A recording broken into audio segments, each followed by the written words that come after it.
Ok, buenos días muchachos. El tema que vamos a tratar hoy es sobre las pérdidas menores, ¿verdad? En este apartado, bueno, nosotros vamos a empezar a reconocer cuáles son las fuentes de pérdidas menores, pérdidas de energía menores. Vamos a determinar algunos factores, como por ejemplo el coeficiente de resistencia, y vamos a aprender a determinar las pérdidas menores, las pérdidas de energía menores, en distintos tipos de dispositivos, eh, como por ejemplo las válvulas, accesorios, acoplamientos, etc. Vamos primero a definir lo que es una pérdida menor. Una pérdida menor se considera como una pérdida de energía, ¿verdad? Pero que son proporcionales a la carga de velocidad del fluido conforme al fluido pasa por un codo, una expansión, una contracción o una válvula.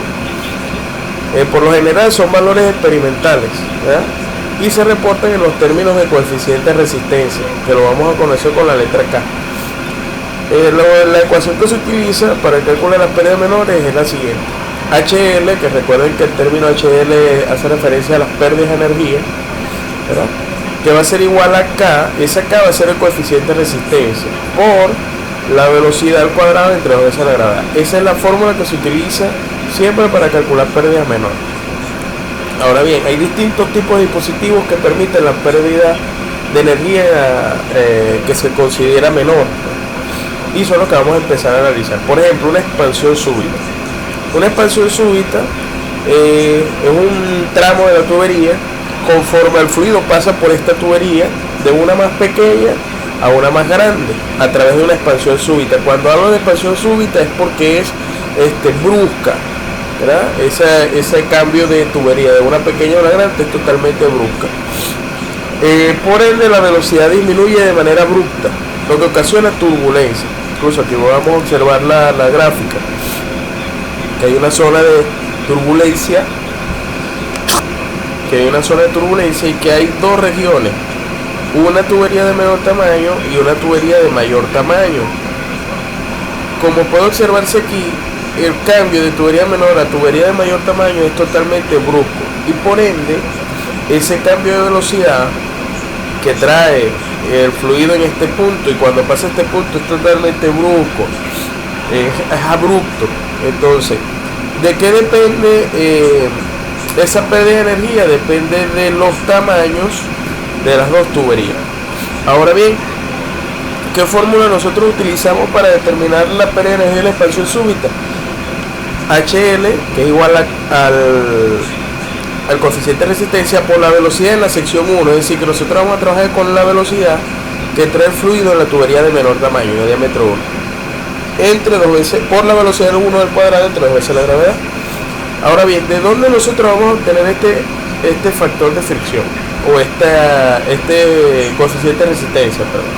Ese coeficiente de resistencia, ¿verdad?, lo podemos calcular de tres formas, o lo podemos obtener de tres formas. La primera fórmula que lo podemos obtener es con esta ecuación, que me dice que K va a ser igual a 1 menos la relación de las áreas. Área 1 entre área 2 elevado al cuadrado.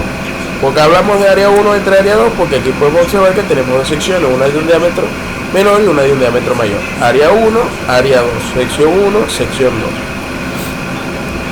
O lo que es igual a 1 menos el diámetro 1 entre el diámetro 2 elevado al cuadrado, y todo ese factor lo vamos a elevar al cuadrado otra vez.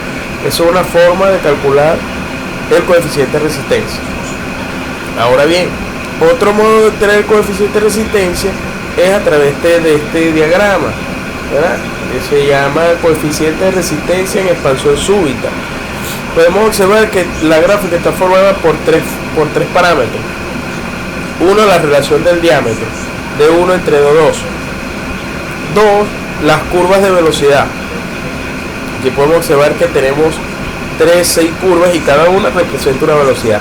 Y a este extremo podemos leer el coeficiente de resistencia. Es decir, que para poder calcular el coeficiente de resistencia con esta gráfica necesitamos la relación de los diámetros, y la velocidad del fluido. Es decir, que vamos a proyectar una línea verticalmente hacia arriba y vamos a cortar cualquiera de las curvas de velocidad.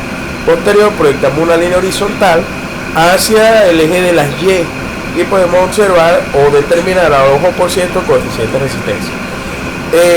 Si los valores son valores concretos, valores exactos de velocidad y de diámetro, ¿verdad? Podemos obtener esta tabla de donde podemos leer los valores del coeficiente de resistencia en expansión súbita.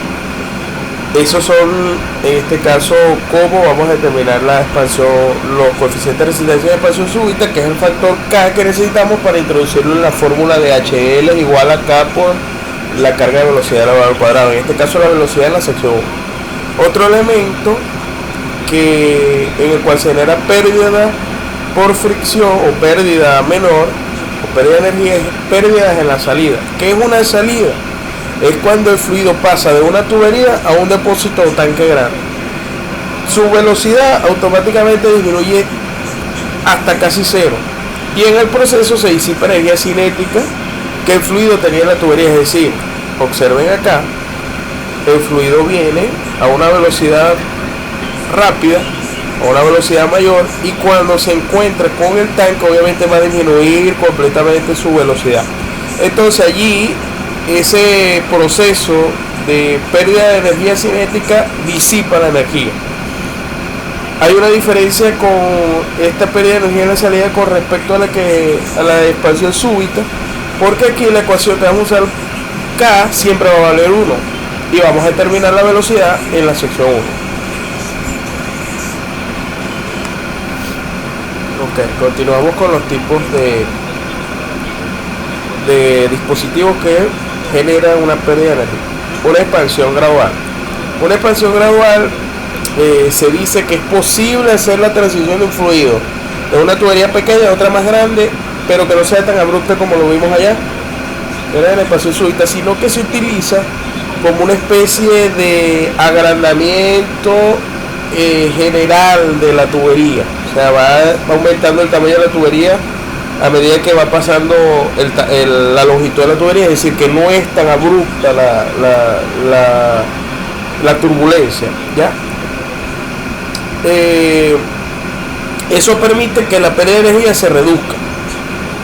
Es por ello que normalmente se coloca una región cónica entre las dos tuberías. Ese cono tiende a guiar el fluido durante la desaceleración del fluido y expande la corriente del fluido, es decir, porque va a pasar de una tubería de menor tamaño a una de mayor tamaño. Dice que conforme el ángulo del cono disminuye, se reduce el tamaño de la zona de separación y de la cantidad de turbulencia. Aquí vamos a observar la fórmula, que sigue siendo HL igual a K por la carga de velocidad, pero en este caso la velocidad 1. Y aquí podemos observar lo que les estoy hablando del ángulo y de la apertura del tamaño de la tubería de forma gradual. En la otra teníamos que la tubería grande o de mayor tamaño de una vez permitía un corte abrupto del fluido. Aquí no, aquí a medida que va avanzando el fluido por aquí, se puede observar que la zona de turbulencia va disminuyendo, ¿no?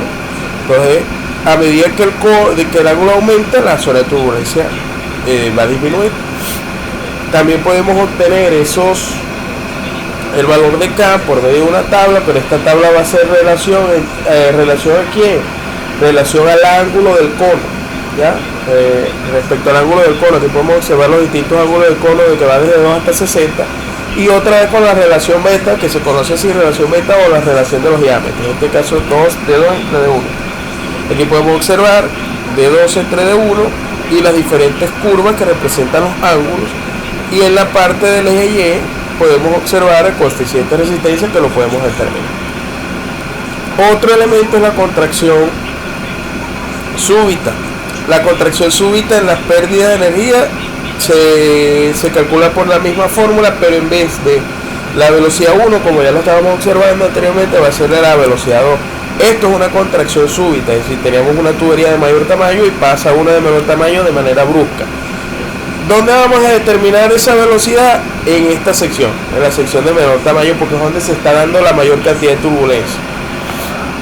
Para determinar K, podemos observar acá que tenemos la gráfica, es muy parecida a la que vimos anteriormente, relaciones del diámetro de 1 entre de 2, las curvas de velocidad y el factor de coeficiente de resistencia. Aquí también podemos observar los valores en tabla, si son valores exactos de velocidad y si son valores exactos de diámetro, de relación diámetro. Podemos leer en cada uno de esos valores el coeficiente de resistencia.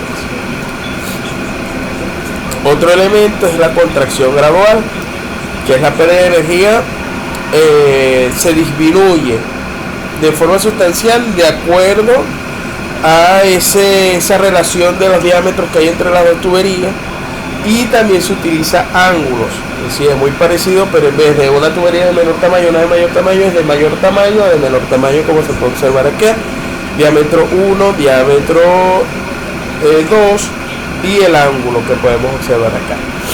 Para determinar coeficiente de resistencia utilizamos la siguiente gráfica. Las gráficas van en relación al ángulo del cono, que se dice, ¿no?, que en este caso, observen aquí que el rango que va de 15 a 40, el valor de coeficiente de descarga es aproximadamente 0,05 menos, un valor muy pequeño. Y si la contracción disminuye a menos de 15,